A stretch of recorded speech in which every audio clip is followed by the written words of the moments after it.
GNIAC, c'est le groupement national des initiatives et des acteurs citoyens. Un réseau de personnes issues du monde de l'entreprise, de l'administration, des associations, des médias, etc., qui, engagés à titre personnel, essayent de mettre en commun leurs compétences pour faire un petit peu bouger les choses, promouvoir les initiatives citoyennes utiles. La plénière, c'est le moment qu'on a tous les 3 mois à peu près, de rassemblement de l'ensemble des GNIACeurs, des membres du réseau. Et on se réunit tous ensemble pour échanger entre nous, se connaître, avec des séries de pitch où les gens se présentent, parce que c'est très important dans notre idée que les gens se rencontrent et se parlent directement.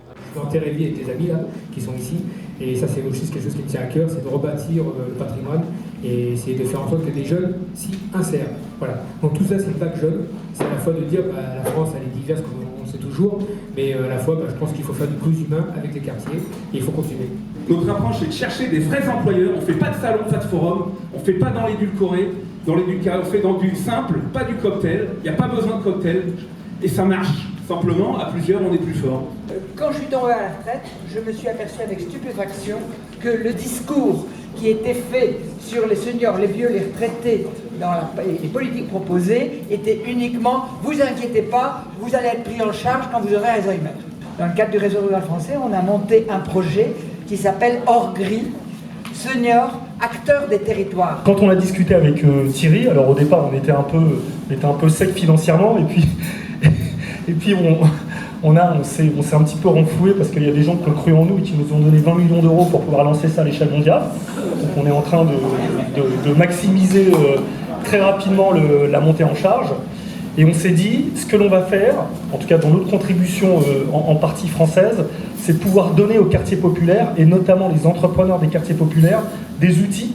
Ce soir, c'était plus une ouverture sur comment est-ce que la mobilisation citoyenne et l'innovation territoriale peuvent modifier les politiques publiques avec des intervenants extérieurs comme Alexandre Jardin ou Hakim Oural. D'autres fois, on travaille plus entre nous, mais on se réunit comme ça régulièrement. Parmi les membres de GNIAC, il y a énormément de gens qui ont un bout de la solution. De toute façon, personne n'a la solution. Mais il y a beaucoup de gens derrière, dans la salle, qui ont un bout de la solution. Donc on s'est dit qu'on allait travailler à un bouquet sur l'emploi, un bouquet d'actions sur l'emploi, et qu'on allait commencer dans ce département en Seine-Saint-Denis. Il faut que les gens reprennent espoir. Et pour ça, l'énorme travail accompli par GNIAC, il faut qu'on le capitalise maintenant. Il faut que ça réinspire de la confiance sur le sujet du retour à l'emploi. J'ai créé ça il y a un peu plus d'1 an, du constat de la coupure qu'il y a entre la technostructure politico-administrative, les ministères, les cabinets, etc., qui réfléchissent sans arrêt à de grandes réformes structurelles et qui moulinent des choses très lourdes et difficiles à mettre en œuvre. Donc la coupure entre cette technostructure et une foule d'initiatives de terrain qui, elles, inventent tous les jours des solutions, mais sont mal reliées entre elles et sont mal reliées à cette technostructure. Donc à un moment donné, moi je suis dans la technostructure et j'en ai eu marre de dire je fais rien, je regarde cette coupure qui fait que les choses n'avancent pas.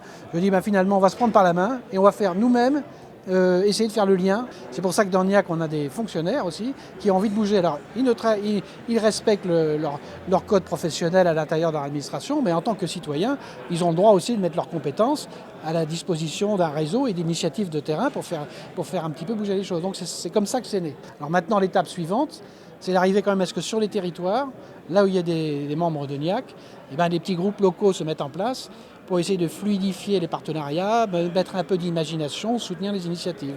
Voilà, c'est un mouvement qui est lancé et ça se présente plutôt pas mal.